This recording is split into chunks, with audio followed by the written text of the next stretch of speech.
যুবক পাহাড়ের আড়ালে বসিয়া যাই নামাজ পড়ি।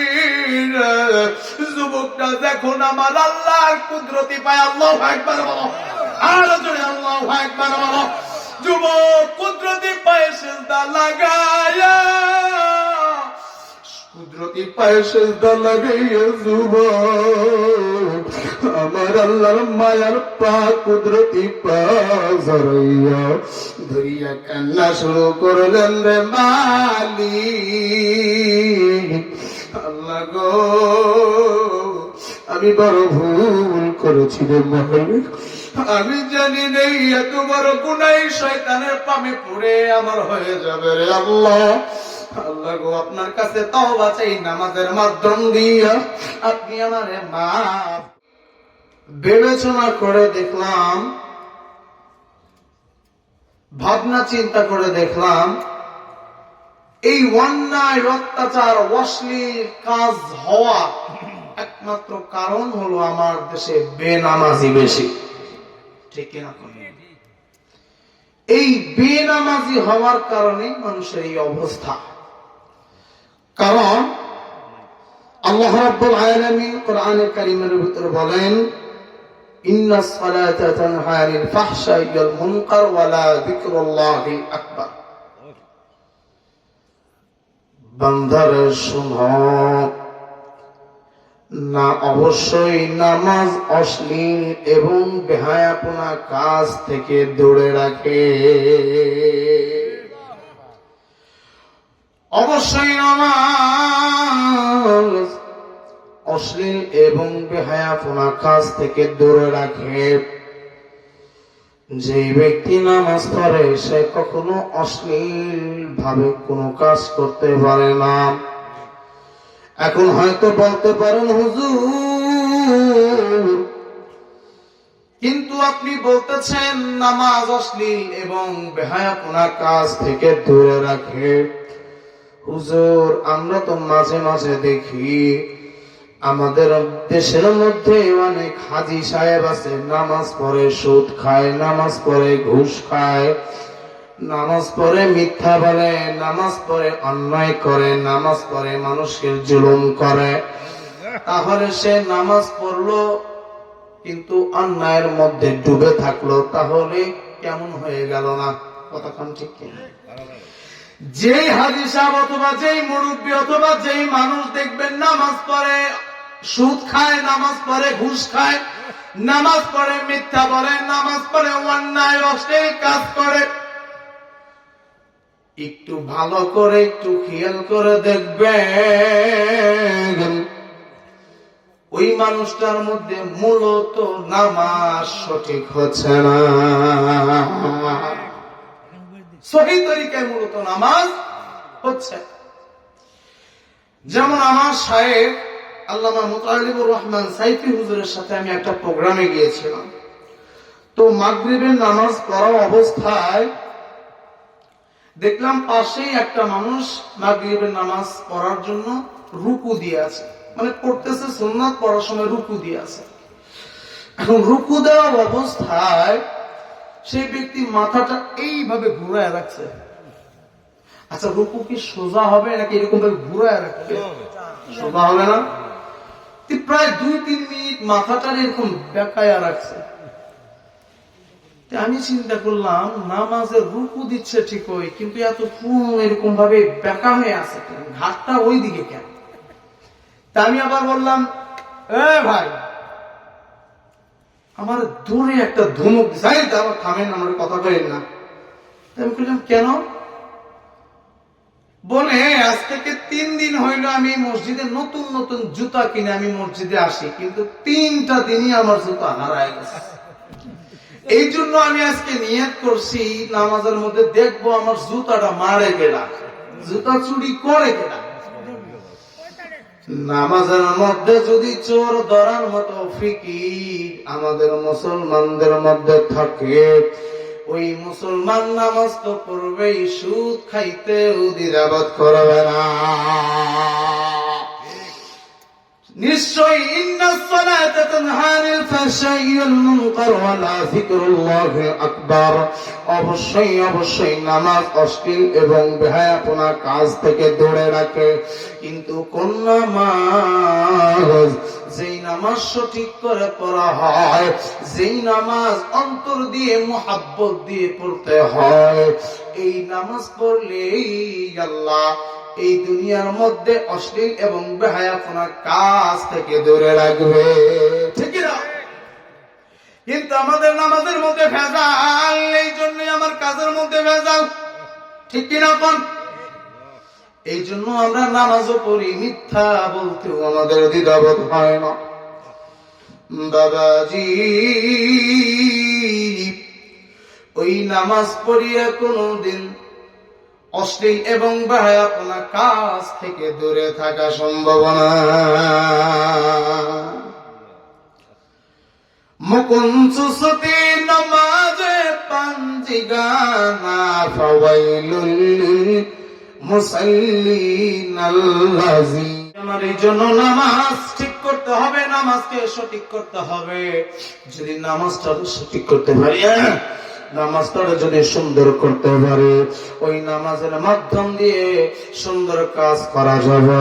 ওই নামাজ পড়লেই মানুষ সুন্দর কাজ করবে, এবং ওই নামাজ যে পড়বে, ওই নামাজ পড়িয়া আল্লাহর কাছে যে যা চাইবে আল্লাহ তাই তাকে দিয়ে দিবে। এই জন্য নামাজ পড়তে হবে সুন্দর রূপে, কথা বলেন ঠিক কি? ওমর ফারুক রাদিয়াল্লাহু তাআলা আনহুর জামানায় একজন কাফন চোরা ছিল। হযরত ওমর ফারুক রাদিয়াল্লাহু তাআলা আনহুর জামানায়, আল্লাহ সুবহানাল্লাহ আলহামদুলিল্লাহ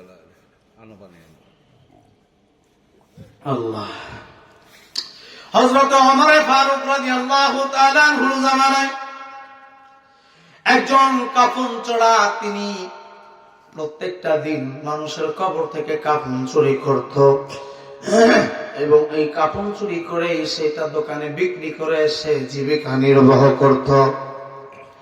বাবাজি,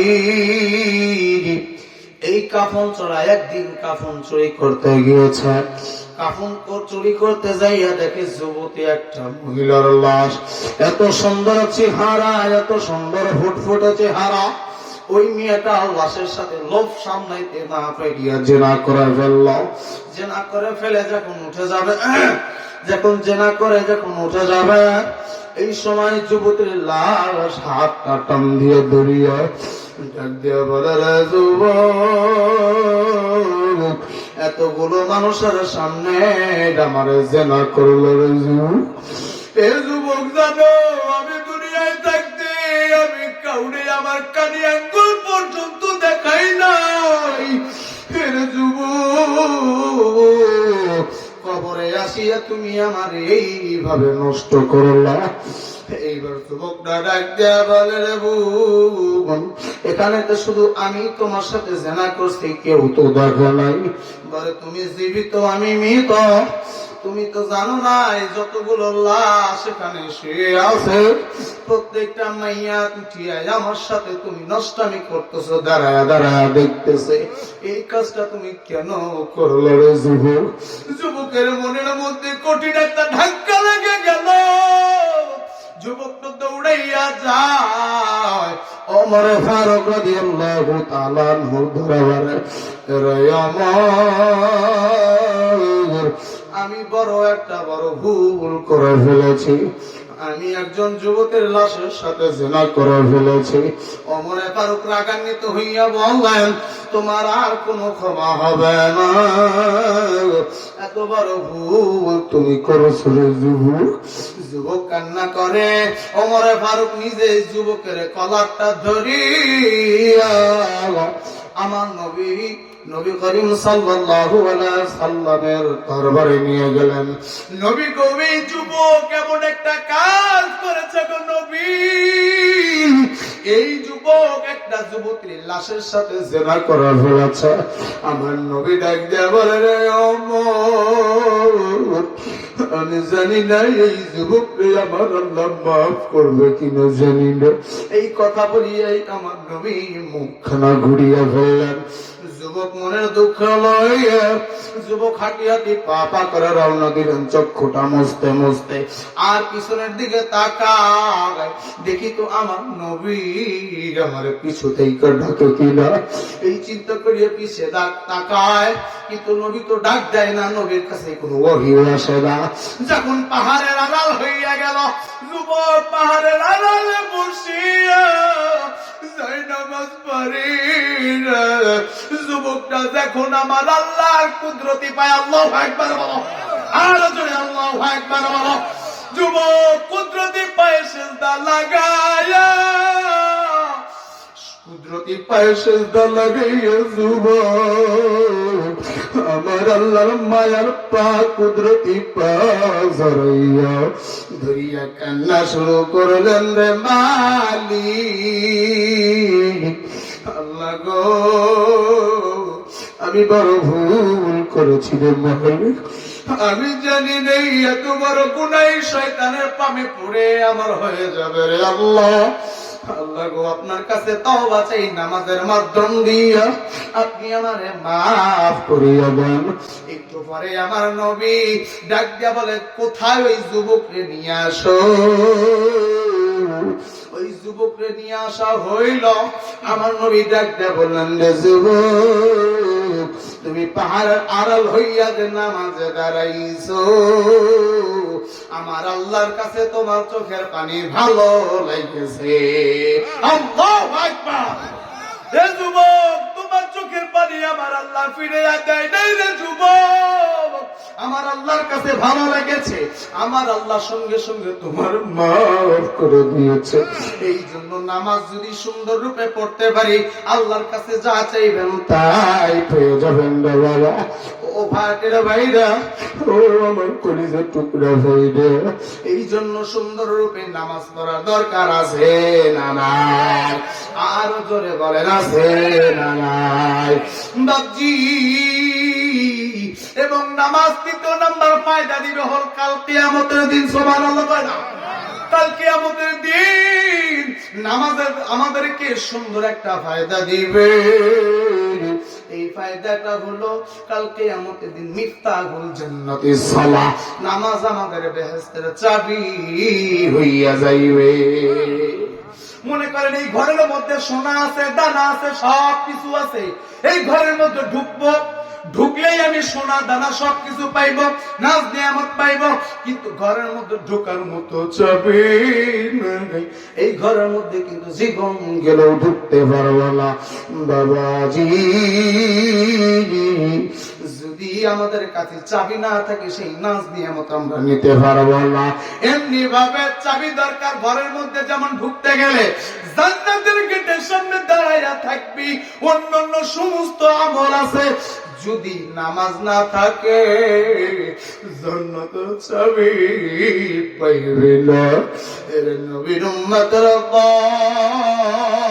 দল, এই জন্য বলি সুন্দর রূপে নামাজ পড়ার দরকার আছে না নাই?